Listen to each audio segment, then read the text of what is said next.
आप सभी गुरुमुखों को इस दासी की ओर से श्रद्धा प्रेम भरी जय सदानंद जी।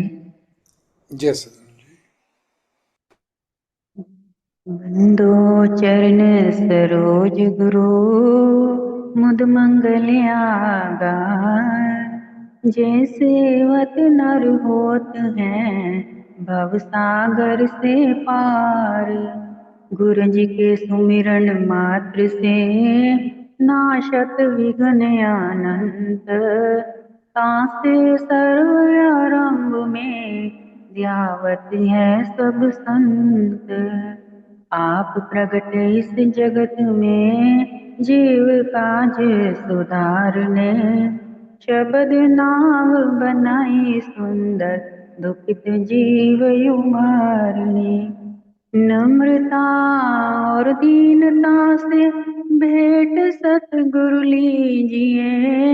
मैं हूँ शरणागत तिहारी दासी अपना कीजिए। मैं हूँ शरणागत तिहारी चरणों में रख लीजिए। सौभाग्यशाली गुरुमुख सज्जन मंडली अपनी समस्त चित्त वृत्तियों को एकाग्र करते हुए अपना ध्यान अपने मन मंदिर में श्री परमहंसों की ओर लगाते हुए श्रद्धा प्रेम सहित मीठे स्वर में बोलिए जयकारा बोल मेरे श्री गुरु महाराज की जय। जय।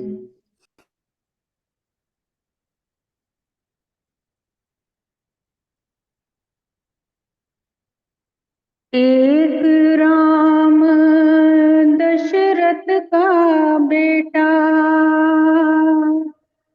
एक राम घट घट में रहता। एक राम का जगत पसारा। एक राम जो सबसे न्यारा। गुरुमुखो, आपने अभी ये जो सुना, इस बात को पहले भी आपने कई बार सुना, कई सत्संगों में हमने इसका जिक्र किया है। लेकिन आज कुछ और तरीके से हम करना चाहेंगे जिससे कि हर किसी को गुरुमुख को समझ आ सके कि परमात्मा को पाना जितना कठिन है उतना सरल भी है।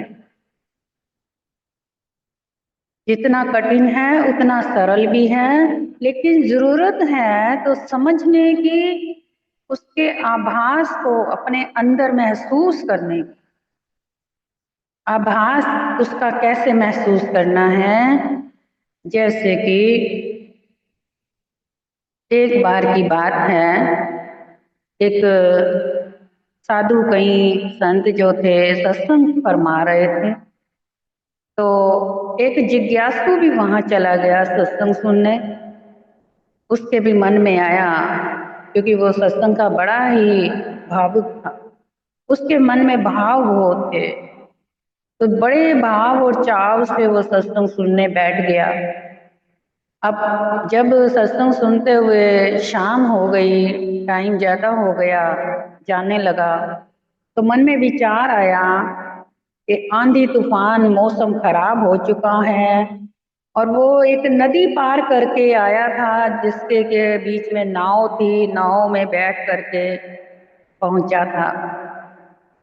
लेकिन अब मौसम इतना खराब है कि जो नावी हैं वो भी यहाँ पर बैठे हैं, इस समय नाव भी नहीं चल रही, लेकिन मेरे को अपने घर जाना भी बहुत जरूरी है। तो बड़ी देर तो सोचता विचारता रहा, लेकिन उसके बाद उसने संत महापुरुषों से फरमाया, कहने लगा, महाराज मेरे को अभी नई नई मेरी शादी हुई है, मेरे को घर पहुंचना बहुत जरूरी है, क्योंकि मेरी पत्नी के पास अभी नई नई शादी के गहने हैं और धन भी है, और वहाँ पर चोर लुटेरे भी घूमते रहते हैं।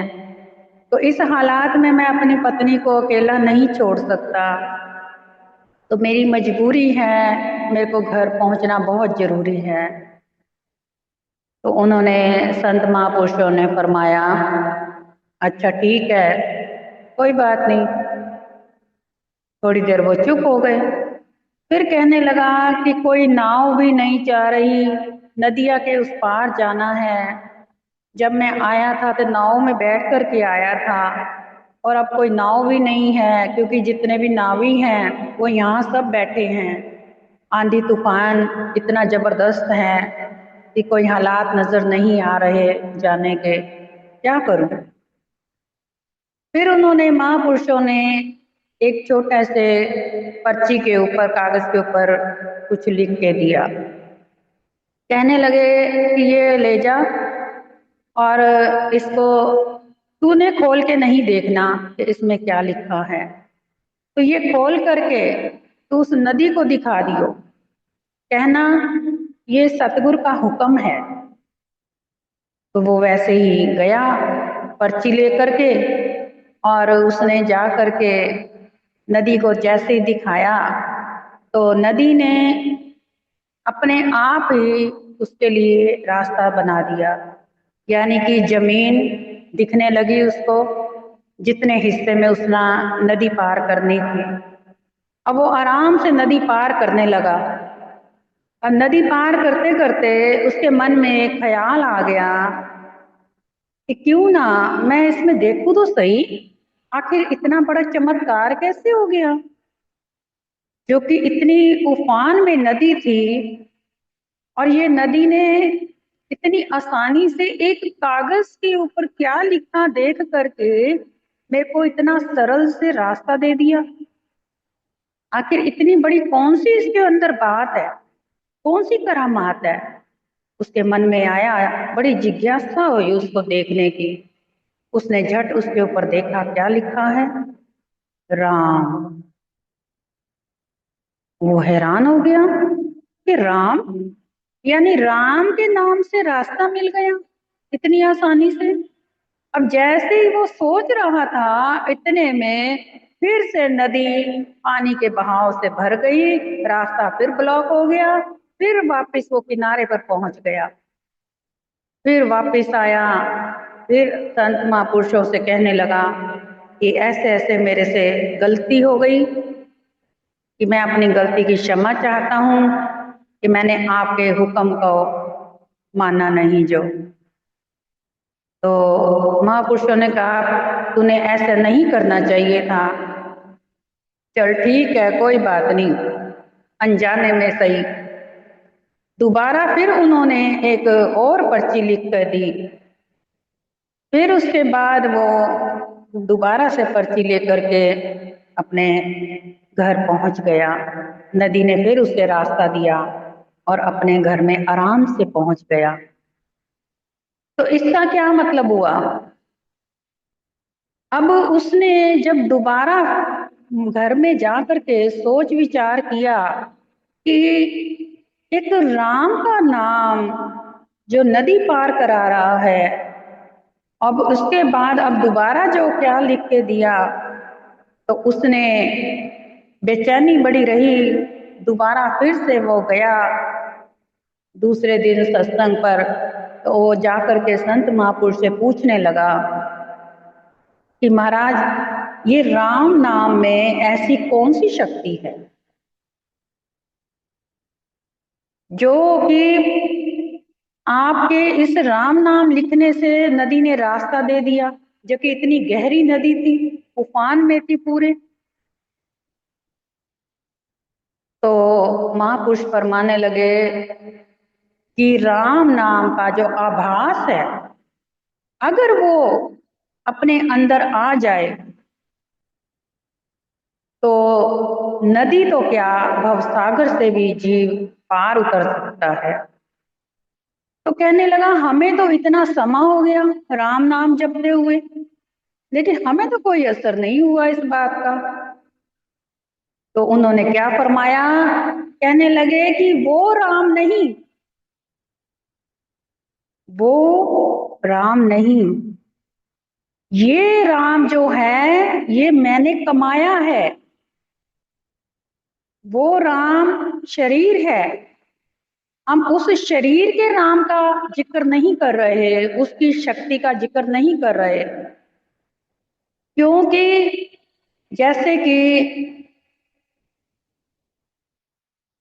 श्री राम भगवान जब आए थे, उन्होंने मर्यादा का पाठ पढ़ाया था, बाकी इसके अलावा और कुछ नहीं, सिर्फ मर्यादा।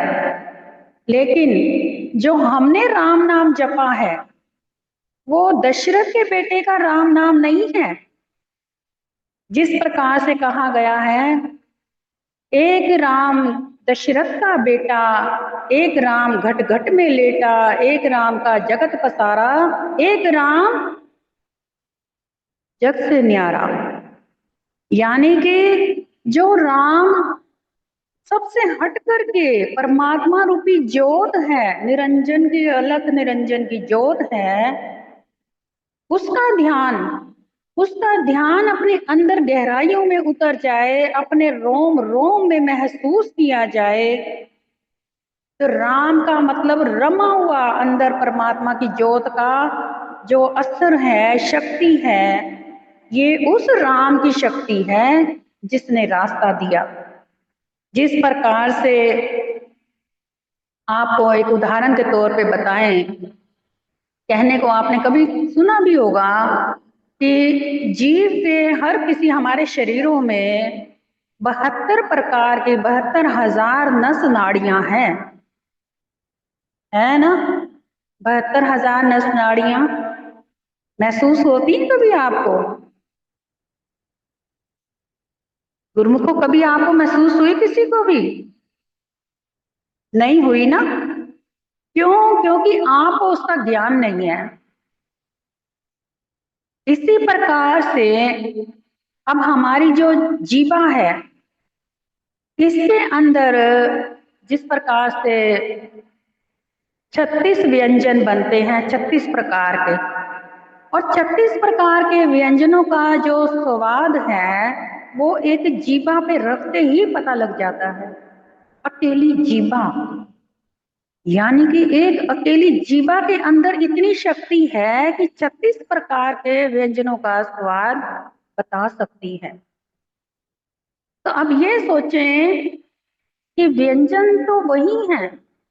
अगर मान लो कोई जीव बीमार हो जाता है किसी कारण, तो वही व्यंजन उसके सामने रख दिए जाएं, जब वो खाएगा तो उसकी जीभा जो है वो व्यंजन का स्वाद बता सकती है। जब कोई बीमार होता है तो उसकी जीभा, वो क्या कहता है कि मेरी जीभ इतनी कड़वी हो गई है कि मुझे किसी भी चीज का स्वाद ही नहीं आ रहा, कोई टेस्ट का आभास ही नहीं हो रहा। इसका मतलब क्या? क्योंकि जीभा के जो तंतु हैं, तंतु अगर बीमार होने से मर जाते हैं उस वक्त, तो जब तक वो तंतु जीवित होते हैं तब तक हमें कितने मर्जी व्यंजन खाएंगे, हर व्यंजन का स्वाद महसूस होता रहेगा। तो इसी प्रकार से जब हमारे अंदर की जो भावना है, श्रद्धा है, वो अभी जागृत नहीं हुई है, उसको जगाने की कोशिश नहीं की गई है। क्यों? क्योंकि अभी हम जो नाम सिमरन जपते हैं, भक्ति करते हैं, ये केवल ऊपर की है, अंदर के आभास की नहीं हुई अभी।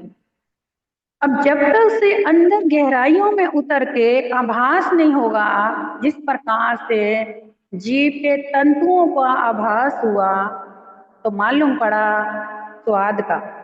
स्वाद भोजन में नहीं है गुरुमुखो, स्वाद किसी भी चीज में नहीं है। स्वाद जो है, टेस्ट जो है, वो अपनी जीभा का है। अगर मान लो जीभा ही नहीं बताएगी तो आप कितने मर्जी बढ़िया से बढ़िया व्यंजन, टेस्टी व्यंजन, स्वादिष्ट आपने आगे रखे, आपको पता लगेगा?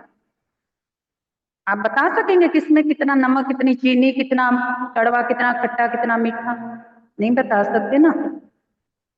इसी प्रकार से अब हमारे अंदर 72,000 नस नाड़ियां हैं, वो हमें नहीं पता लग रही है। लेकिन जब हमारे अंदर हम चित्त वृत्तियों को अपने अंदर एकाग्र करते हैं, जैसे कि सारा दिन हम संसार की व्यवस्था में खोए रहते हैं, मगन मस्त रहते हैं, हमें अपना तो ख्याल ही नहीं आता। अगर रोजाना कम से कम भी 10-15 मिनट भी आप अपने अंदर अपने आप को देखने की कोशिश करें, अपने एक एक अंग को अंदर से महसूस करें कि हमारे कौन से अंग की कौन सी नस नाड़ी चल रही है और किस प्रकार से चल रही है। ये जो आपके शरीर में दर्द होती है ना, किसी भी स्थान पर बॉडी में कहीं भी दर्द जो होती है, यही आपको आभास दिलाती है कि कौन सी नाड़ी, कौन सी हड्डी, कौन से अंदर की स्थान पे तकलीफ है। इससे पता लगता है इसका मतलब यहाँ भी कोई चीज है। तो ऐसे अगर हम अपने अंदर ध्यान एकाग्र करके अपने मन चित्त की वृत्तियों को एकाग्र करते अपने ध्यान में रोम रोम में महसूस करें कि ये जो हमारे अंदर शरीर में ब्लड चल रहा है, नस नाड़ियां चल रही हैं, धड़कन चल रही है, हार्ट लीवर किडनी सारे फंक्शन चल रहे हैं, इस सारी चीजों की जो मशीनरी की जो मेन चाबी है वो किसके हाथ है? उस अंदर की चाबी को खोजें, अंदर वो चाबी है, लेकिन उसको महसूस करें। हमारे अंदर कौन बैठा है, मैं कौन हूं, मेरे अंदर कौन बैठ करके मेरे को ये दुनिया दिखा रहा है, आंखों से कानों से लोगों की आवाजें सुना रहा है, मुंह से स्वाद बता रहा है, दिल में प्रेम बरसा रहा है, दिमाग में कई विचार डाल रहा है, हाथों पैरों से कर्म करवा रहा है। ये कौन है? जिस दिन ऐसे आभास आप अपने अंदर करेंगे, उस दिन आपके अंदर का राम जाग जाएगा। राम आपको बताया है, जो रमा हुआ हमारे शरीर के अंदर रोम रोम में जो परमात्मा रूपी शक्ति है, शक्ति का नाम राम है। एक माया है और एक परमात्मा है। अब हम बाहर की दुनिया जो है वो माया में भ्रमित होकर के बाहर की दुनिया में भटके हुए हैं, जिस कारण हमें अंदर का जो परमात्मा रूपी शक्ति राम है, आत्म राम, उसके दर्शन दीदार नहीं होते। जिस दिन हम उसको महसूस करेंगे, उसके दर्शनों को, आभास को, वो शक्ति हमें अंदर ही अंदर दौड़ती हुई नजर आएगी और हम तब जाकर के जागेंगे। वरना जब तक से अंदर का राम नहीं जागा, तब तक हम सोए पड़े हैं निंद्रा में।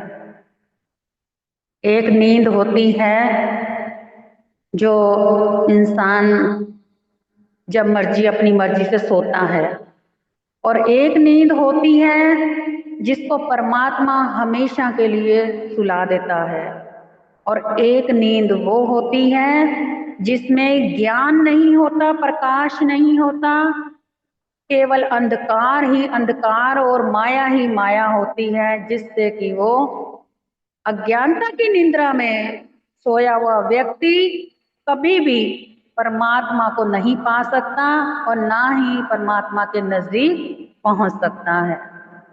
तो इसलिए गुरुमुखो महापुरुष यही फरमाते हैं कि अपने अंदर के राम को जगा करके अंदर की गहराइयों में पहुंचे, ना कि बाहर भटके।